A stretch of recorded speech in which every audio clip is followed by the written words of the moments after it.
I'm Dr. Elena Vasquez, and I've been a forensic pathologist at the Silverstone Regional Medical Examiner's Office in Bridgewater, Colorado for 20 years.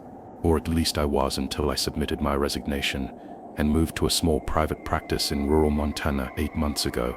During my career, I've performed over 4,800 autopsies, solved the most baffling, mysterious deaths, and provided answers to families when no one else could explain what happened to their loved ones. But what I'm about to tell you about is the one case that made me question everything I thought I knew about death, time, and the very foundations of forensic science itself. The Silverstone Regional Medical Examiner's Office serves a sprawling jurisdiction covering 4 counties across central and western Colorado. We handle everything from routine natural deaths to the most complex criminal investigations.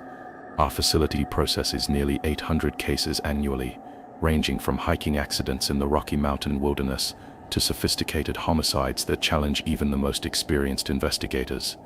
As the chief forensic pathologist, I had built a reputation over 2 decades for solving the unsolvable.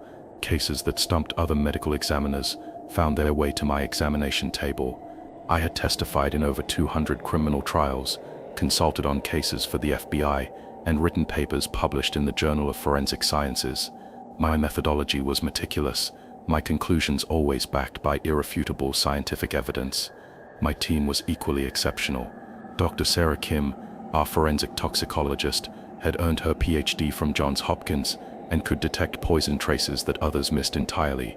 Marcus Rodriguez, our lead forensic photographer, possessed an almost supernatural ability to capture evidence that revealed the story of how someone died. Lisa Thompson, our forensic anthropologist, could reconstruct the final moments of a victim's life from bone fragments and tissue analysis. If there was a mysterious death in our region, we were the ones who found the answers. The cases that defined my career read like a textbook of forensic pathology.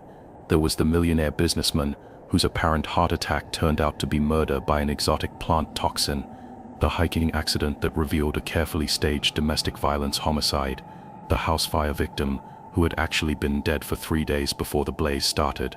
Each case reinforced my confidence in the scientific method and the reliability of forensic evidence.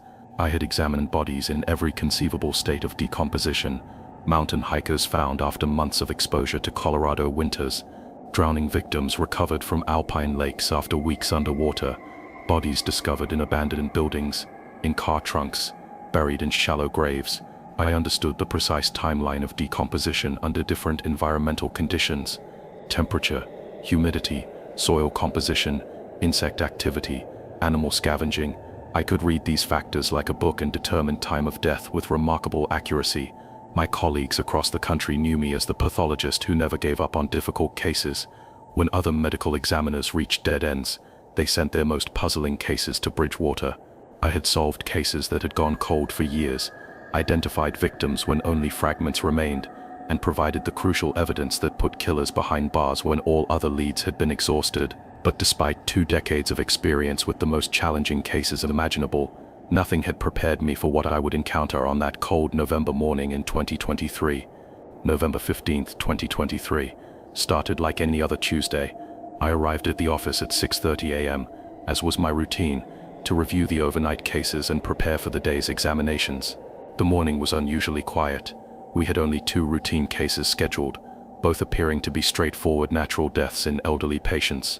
I was updating case files when my phone rang at exactly 8:47 a.m. The caller ID showed Detective Captain Jennifer Walsh from the Bridgewater Police Department. Jennifer and I had worked together on dozens of cases over the past 8 years. Her voice was tense, which immediately got my attention. "Elena, we need you out here immediately. We've got a situation at Riverside Park that I've never seen before." Riverside Park was a popular recreation area about 15 minutes from our facility, known for its walking trails along the Clearwater River and its scenic picnic areas. It wasn't an unusual location for us to be called to. We'd handled several cases there over the years, mostly accidental drownings or heart attacks during exercise. "What kind of situation?" I asked, already gathering my field equipment. "We found a body, but Elena, there's something wrong with this scene, something that doesn't make sense. I need you to see it yourself before I try to explain it." In 20 years of working with law enforcement, I had learned to trust the instincts of experienced detectives. When Jennifer Walsh said something didn't make sense, It was worth immediate attention. "I'll be there in 20 minutes, I said, grabbing my examination kit and calling for Marcus to bring the mobile photography equipment. The drive to Riverside Park normally took me through some of Colorado's most beautiful scenery, but that morning I barely noticed the snow-capped peaks in the distance or the golden aspen trees lining the highway. Something in Jennifer's voice had triggered an uneasiness I couldn't shake. Riverside Park was already bustling with activity when I arrived. 3 police vehicles, an ambulance, and the coroner's van were parked near the main pavilion. Yellow crime scene tape had been strung around a large area near the riverbank, and I could see several officers standing around what appeared to be a body lying on the ground. Detective Walsh met me at the tape perimeter. She had been a police officer for 15 years and had seen her share of difficult scenes, but her usual composed demeanor was notably absent this morning.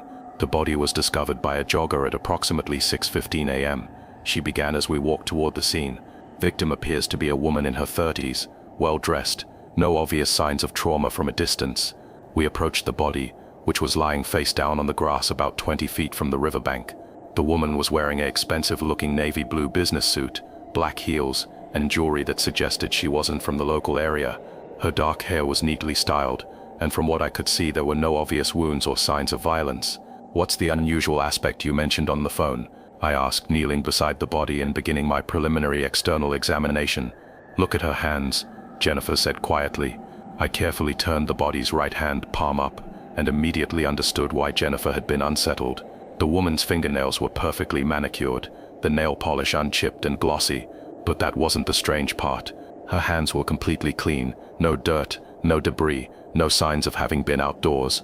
More puzzling, her hands felt warm to the touch. "When did you say she was discovered?" "About 2.5 hours ago." "But Elena, look at this." Jennifer led me to a nearby bench where the woman's purse had been found. Inside was a wallet containing a Colorado driver's license for Amanda Sterling, age 34, with an address in Denver. But also in the purse was a parking receipt time-stamped at 11:47 p.m. the previous night. "So she's been here at least 9 hours, I calculated aloud. But her body temperature suggests she's been dead for maybe 2 hours at most."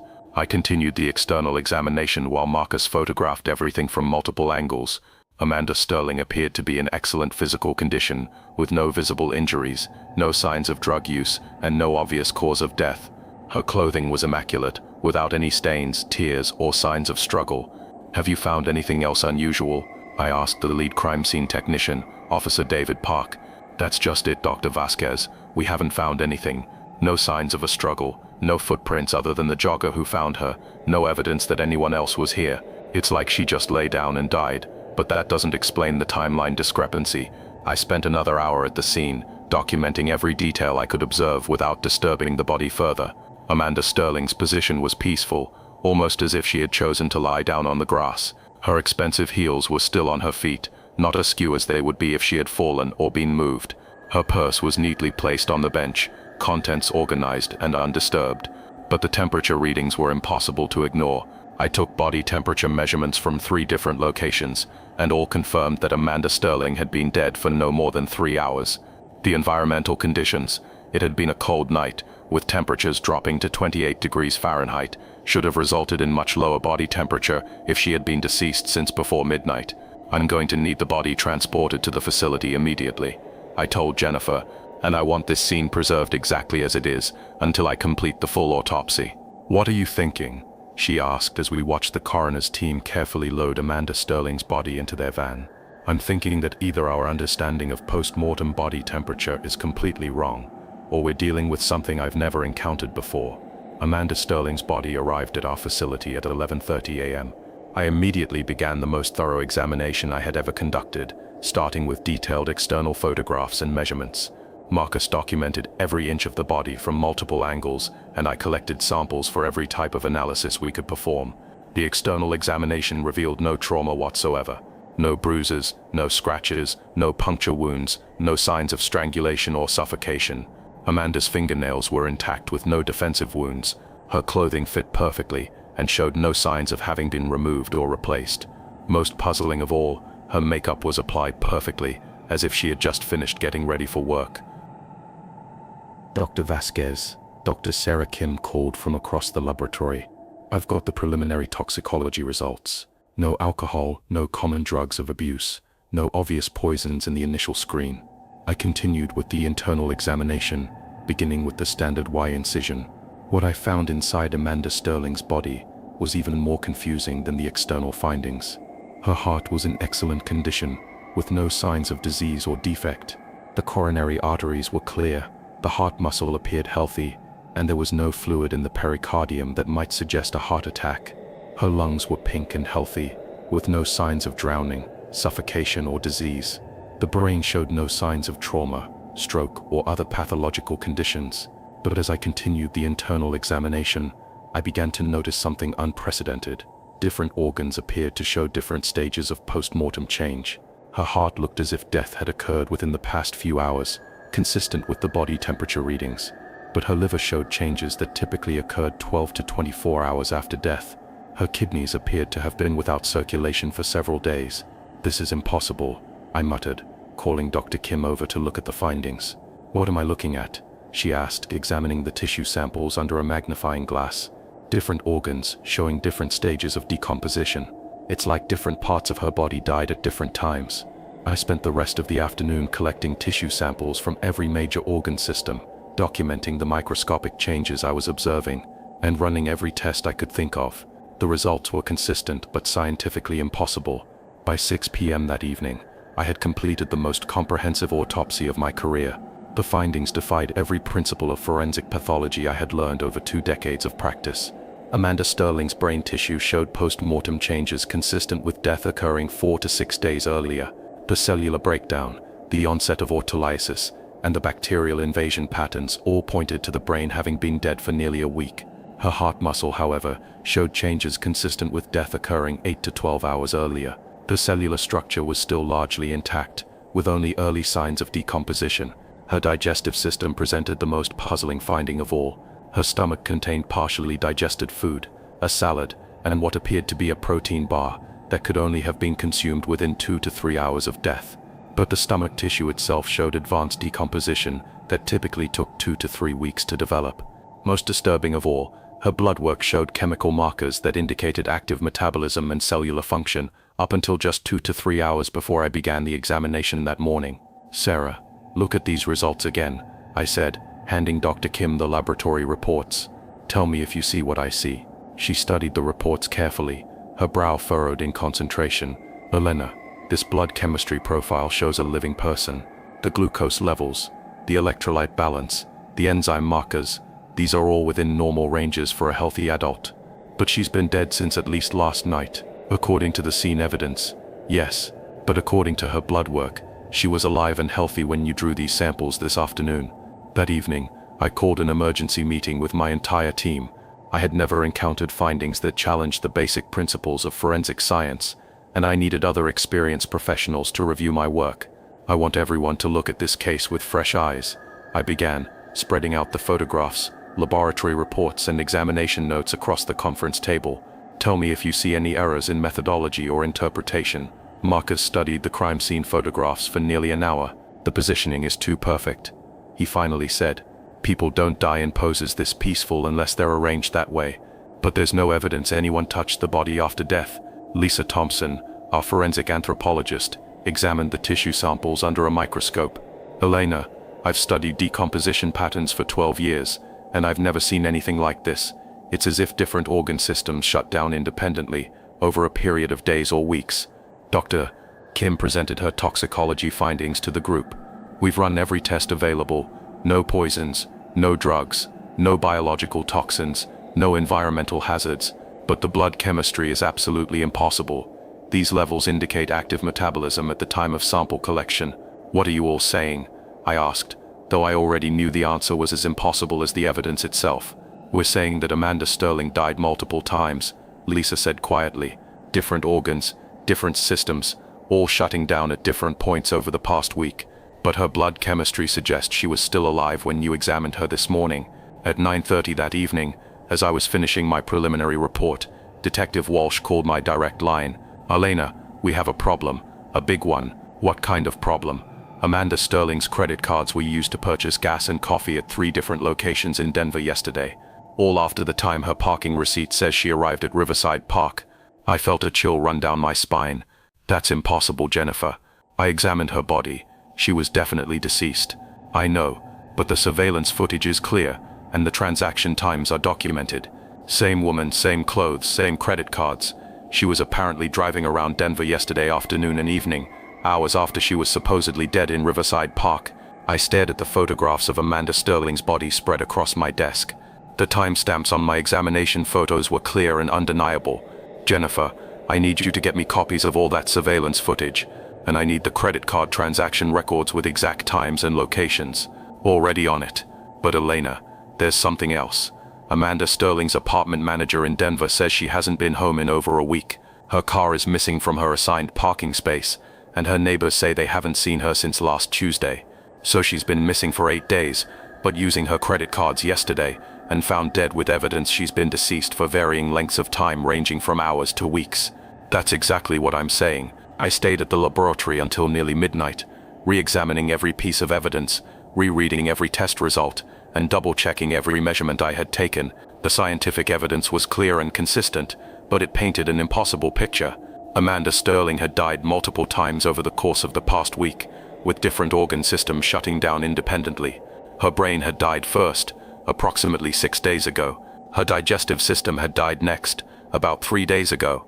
Her heart had been the last to stop functioning. Dr. Vasquez, Dr. Sarah Kim called from across the laboratory. I've got the preliminary toxicology results. No alcohol, no common drugs of abuse, no obvious poisons in the initial screen. I continued with the internal examination, beginning with the standard Y incision. What I found inside Amanda Sterling's body was even more confusing than the external findings. Her heart was in excellent condition, with no signs of disease or defect. The coronary arteries were clear, the heart muscle appeared healthy, and there was no fluid in the pericardium that might suggest a heart attack. Her lungs were pink and healthy, with no signs of drowning, suffocation, or disease. The brain showed no signs of trauma, stroke, or other pathological conditions. But as I continued the internal examination, I began to notice something unprecedented.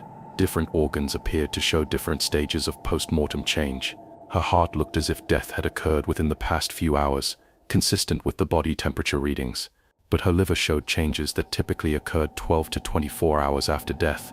Her kidneys appeared to have been without circulation for several days.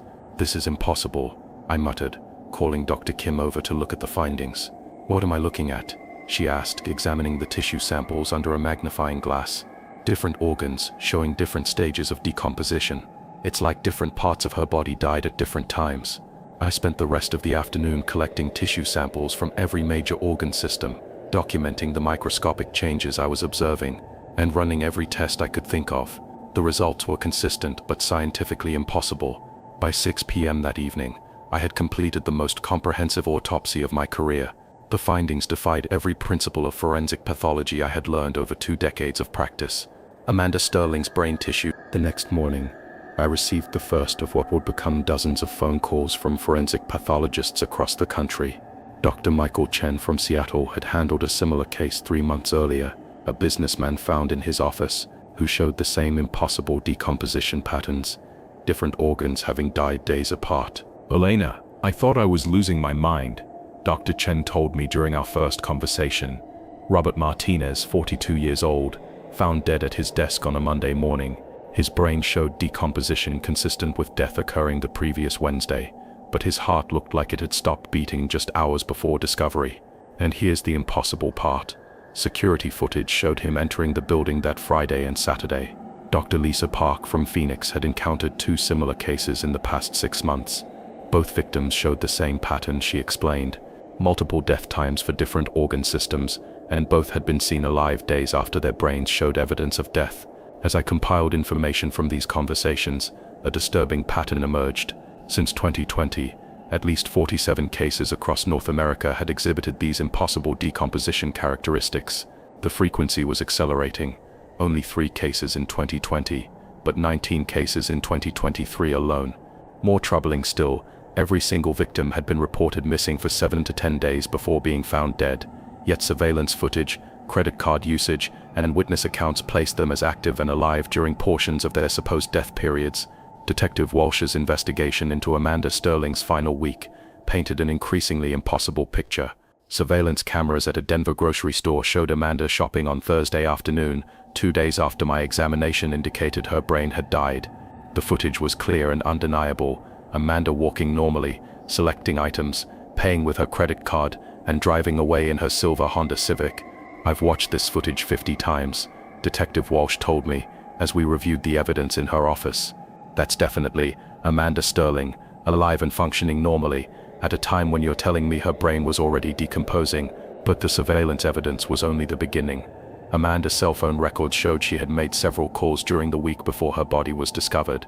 Most significantly, she had called her mother in Kansas on Saturday evening, the day before her body was found at Riverside Park. I spoke with Mrs. Sterling yesterday, Detective Walsh continued.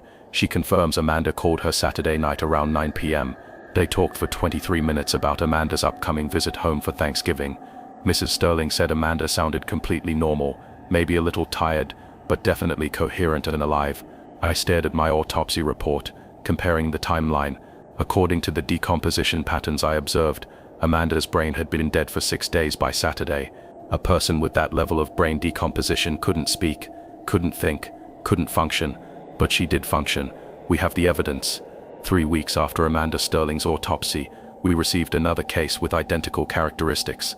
Thomas Wright, a 38-year-old engineer from Boulder, was found in his apartment by his landlord after neighbors complained about a strange smell.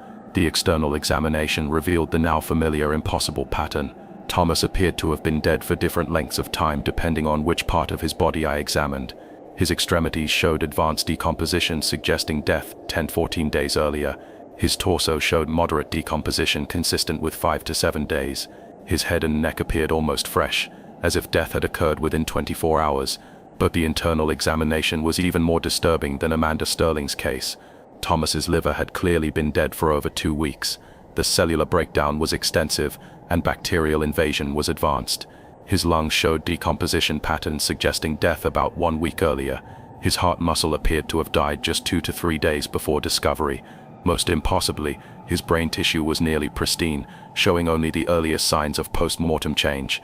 It's like his body died from the outside in, I explained to my team during our case review.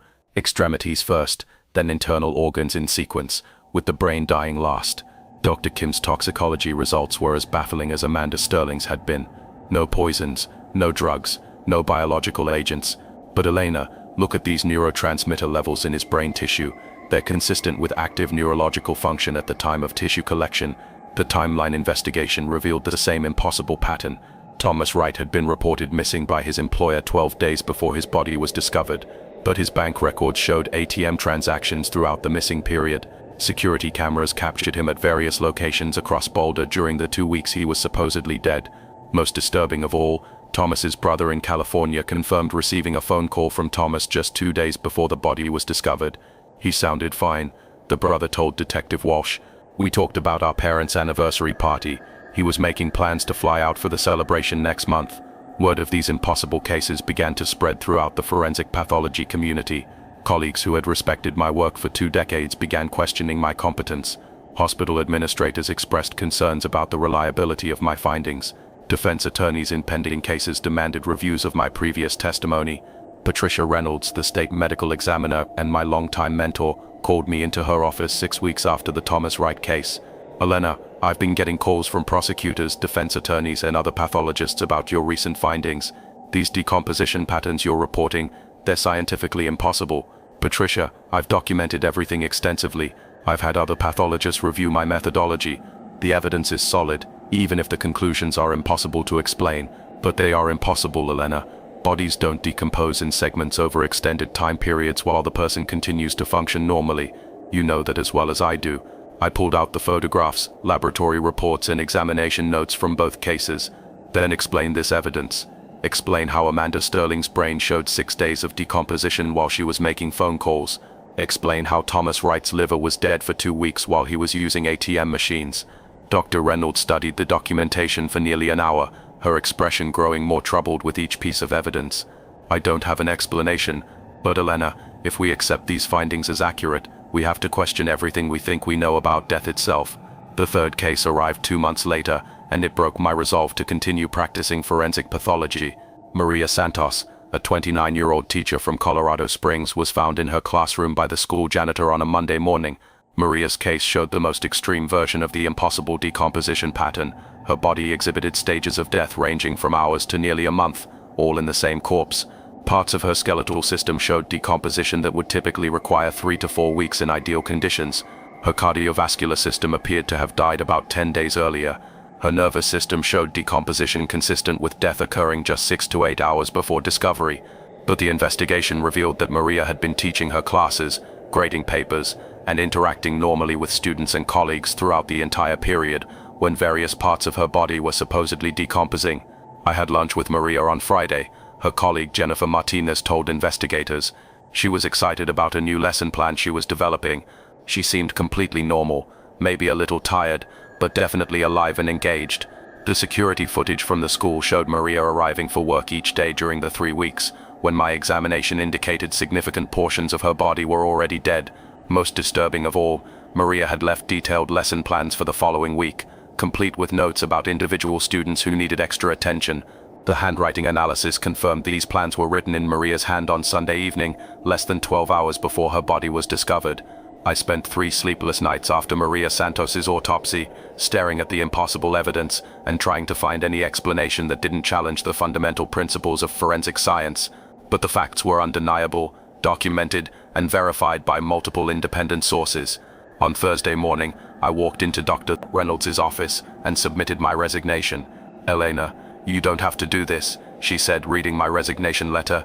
"These cases are anomalies. They don't invalidate 2 decades of excellent work. Patricia, I've examined 3 people who were somehow alive while parts of their bodies were already decomposing. I've documented organ systems dying independently over periods of weeks, while the victims continued to function normally. That's not just an anomaly. That's a complete contradiction of everything we think we know about death. Medical science evolves. New phenomena are discovered. That doesn't mean we abandon everything we've learned. But how can I continue making determinations about time of death when I no longer understand what death actually means? How can I testify in court about cause of death when I've seen people who appear to die repeatedly over extended periods? I left Colorado and established a small private practice in rural Montana, far from the complex cases that had shaken my understanding of forensic science. But I couldn't stop researching the phenomenon I had witnessed. Over the following months, I connected with researchers around the world who were documenting similar cases. Dr. Sarah Ahmed from London had observed 12 cases of progressive mortality, her term for the gradual death of different organ systems over extended periods. Carlos Martinez from Mexico City had documented evidence suggesting that consciousness could persist even after significant brain decomposition. The most disturbing research came from Dr. Yuki Tanaka in Tokyo, who had been studying the phenomenon for 5 years. Her data suggested that the cases were increasing exponentially worldwide, and that the pattern was becoming more extreme over time. We may be witnessing an evolution in the nature of death itself. Dr. Tanaka wrote in her preliminary report, "The traditional binary between life and death may be giving way to something far more complex." Today, 18 months after I examined Amanda Sterling's impossible body, the questions that drove me from forensic pathology remain unanswered. Amanda, Thomas, and Maria represent just 3 cases among hundreds now documented worldwide.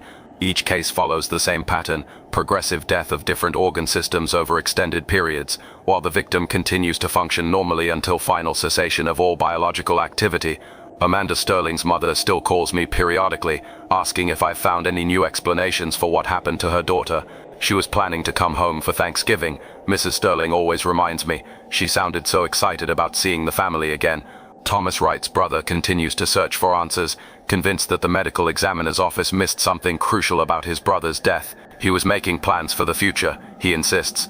People don't make plans when they're dying. Maria Santos's students created a memorial garden at their school with a plaque that reads, "For Miss Santos, who taught us until the very end." They have no idea how literally accurate that inscription might be. The hardest question to answer is why these cases are increasing in frequency and why the medical community seems reluctant to acknowledge their implications. Is this a new phenomenon, or has it always existed but gone unrecognized? Are we witnessing an evolution in human biology, or have we simply never understood the true nature of death? What haunts me most is the possibility that traditional forensic pathology has been fundamentally flawed from its inception. If people can function normally while significant portions of their bodies are already dead, how many cases have we misinterpreted? How many families have been given incorrect explanations about their loved ones' deaths? Late at night, In my small Montana practice, I sometimes wonder if I should have stayed in Colorado and continued investigating these impossible cases, but I realized I could no longer practice forensic pathology with confidence when I no longer understood the basic nature of what I was examining. The dead, it seems, are not as dead as we thought they were, and the living may not be as alive as we assume them to be. Some mysteries are too profound for current medical science to explain, and some questions are too fundamental to be answered by one pathologist working alone. The nature of death itself may be far more complex than we ever imagined,